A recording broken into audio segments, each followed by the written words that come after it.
Hi అండి, నేను మీ Bhargavi. Welcome to my channel. ఈరోజు మనం చూడబోయే రెసిపీ కొబ్బరన్నం విత్ చికెన్ కర్రీ. ఇది కాంబినేషన్ సూపర్ ఉంటుందండి. సో లేట్ చేయకుండా ప్రాసెస్ అయితే స్టార్ట్ చేసేద్దాం. అంతకన్నా ముందు మా ఛానల్ని ఫస్ట్ టైం చూసేవాళ్ళు సబ్స్క్రైబ్ చేసుకోవడం మర్చిపోవద్దు. ముందుగా కావాల్సిన ఇంగ్రీడియంట్స్ చెప్పేస్తాను. వీడియోలో చూపిస్తున్నట్టుగా మసాలా దినుసులు అయితే పక్కన పెట్టుకోండి.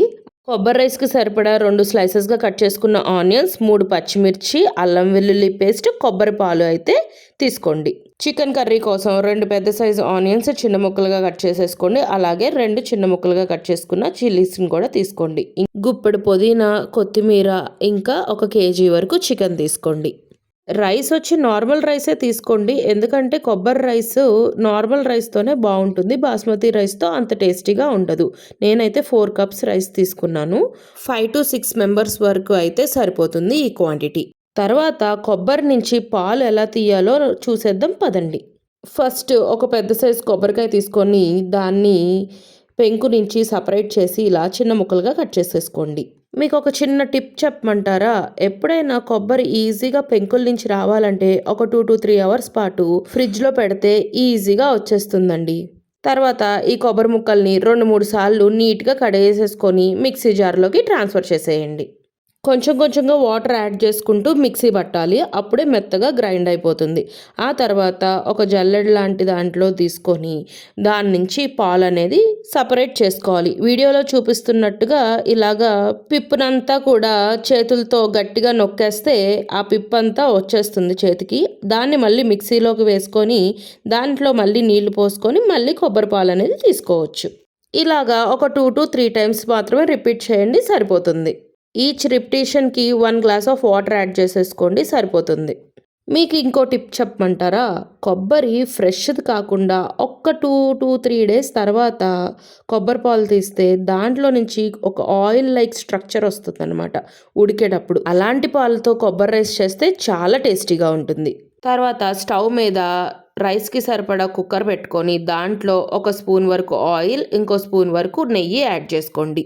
తర్వాత వీడియోలో చూపిస్తున్నట్టుగా మసాలా దినుసులను కూడా యాడ్ చేసుకొని వేపేసుకోండి. ఆ తర్వాత పొట్టలోకి చీల్చుకున్న ఒక 3 పచ్చిమిరపకాయలను కూడా యాడ్ చేసుకొని అందులోనే స్లైసెస్గా కట్ చేసుకున్న ఆనియన్స్ కూడా యాడ్ చేసుకొని వేపేసేయండి.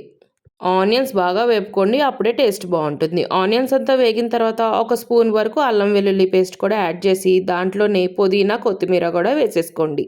ఆ తర్వాత అల్లం వెల్లుల్లి పేస్ట్, పుదీనా, కొత్తిమీర పచ్చివాసన పోయేంత వరకు కలుపుతూనే ఉండండి, ఒక 2 నుంచి 3 నిమిషాల వరకు. తర్వాత ఒక ఫుల్ స్పూన్ దాకా కల్లుప్పు వేసుకోండి. ఉప్పు మళ్ళీ యాడ్ చేసుకోవచ్చు టేస్ట్కి తగ్గట్టు, తర్వాత చెప్తాను. తర్వాత 4 కప్పులు రైస్ నానబెట్టుకున్నాను చూసారా, అది కూడా దీంట్లో వేసేసుకొని ఫుల్గా కింద నుంచి పై వరకు హై ఫ్లేమ్లో పెట్టి వేపుకోండి. 1 నుంచి 2 నిమిషాల వరకు వేపుకోండి, సరిపోతుంది. ఆ తర్వాత ఒక 1/2 స్పూన్ వరకు గరం మసాలా యాడ్ చేసుకోండి. ఆ తర్వాత కొబ్బరి పాలని 1 కప్పుకి 2 కప్పుల కొలతతో యాడ్ చేసుకోవాలి. ఇప్పుడు కొంచెం పాలు వేడెక్కిన తర్వాత మనకి టేస్ట్ చూసుకొని ఉప్పు యాడ్ చేసుకోండి. నేనైతే ఇంకో 1/2 స్పూన్ వరకు సాల్ట్ యాడ్ చేశానండి. కొంచెం ఉప్పగానే ఉండాలి, అప్పుడే బియ్యానికి బాగా పడుతుంది. ఆ తర్వాత నిమ్మరసాన్ని కూడా యాడ్ చేసుకోవాలి. ఆ తర్వాత కుక్కర్ని క్లోజ్ చేసి 3 విజిల్స్ని హై ఫ్లేమ్లో తెప్పించండి, సరిపోతుంది. అవి విజిల్స్ వస్తూ ఉంటాయిలే కానివ్వండి, మనం ఈలోపు చికెన్ కర్రీ చేసేసుకుందాం. చికెన్ కర్రీకి సరిపడా బాండీ తీసుకొని అందులో ఆయిల్ యాడ్ చేసి పచ్చిమిర్చి, ఆనియన్స్ని వేపేసుకోండి. ఆనియన్స్ బాగా వేగిన తర్వాత అల్లం వెల్లుల్లి పేస్ట్ 1.5 స్పూన్ వరకు యాడ్ చేసుకోండి, ఎందుకంటే మనం 1 కేజీ చికెన్ యాడ్ చేస్తున్నాం కాబట్టి. తగినంత ఉప్పు, పసుపు కూడా వేసుకోండి, మర్చిపోవద్దు. మీరు ఉప్పు, పసుపుని అల్లం వెల్లుల్లితో పాటు కూడా వేసుకోవచ్చు, లేదు అని అంటే ఉల్లిపాయలు వేగేటప్పుడే కూడా వేసుకోవచ్చు, నో ప్రాబ్లం. అల్లం వెల్లుల్లి పేస్ట్ పచ్చివాసన అంతా పోయిన తర్వాత ముందుగానే కడిగి పెట్టుకున్న చికెన్ ముక్కల్ని కూడా దీంట్లో వేసేసుకొని కింద నుంచి పై వరకు బాగా మిక్స్ చేసేయండి. ఇంకొంచెం గ్రేవీ కోసం మనం కర్డ్ యాడ్ చేయొచ్చు, దీని ద్వారా ఏంటంటే టేస్ట్ కూడా బాగుంటుంది. ఆ తర్వాత మూత పెట్టి సిమ్లోనే ఒక 10 to 15 మినిట్స్ పాటు మగ్గనివ్వండి. అప్పుడే చికెన్లో నుంచి వాటర్ అంతా బయటకు వచ్చి చికెన్ ముక్కలు చాలా సాఫ్ట్గా ఉడుకుతాయి. చూసారా ఎంత వాటర్ వచ్చిందో? చికెన్లోనేనండి చాలా వాటర్ వస్తుందంట. ఈ వాటర్ అంతా ఎగిరిపోయేంత వరకు మనం సిమ్లోనే ఉడకబెట్టాలి. ఆ తర్వాత 1.5 స్పూన్ వరకు కారం పడుతుంది. కారం కూడా యాడ్ చేసుకున్నాక కింద నుంచి పై వరకు మిక్స్ చేసేయండి.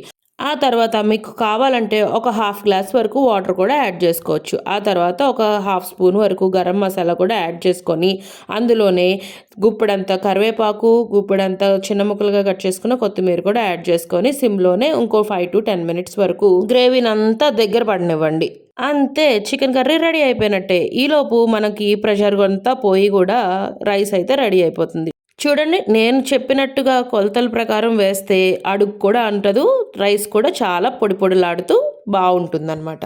సో ఇంకెందుకు ఆలస్యం, సండే వచ్చేసింది, చక్కగా కొబ్బరి రైస్ చేసుకొని మంచి చికెన్ కర్రీ వేసుకొని లాగిచ్చేసేయండి. రెసిపీ నచ్చితే లైక్ చేయటం మర్చిపోవద్దు. అంతేకాకుండా మీ ఫ్రెండ్స్ అండ్ ఫ్యామిలీకి కూడా షేర్ చేసేయండి. అంతేనండి, మళ్ళీ కలుద్దాం. Thanks for watching. Bye bye.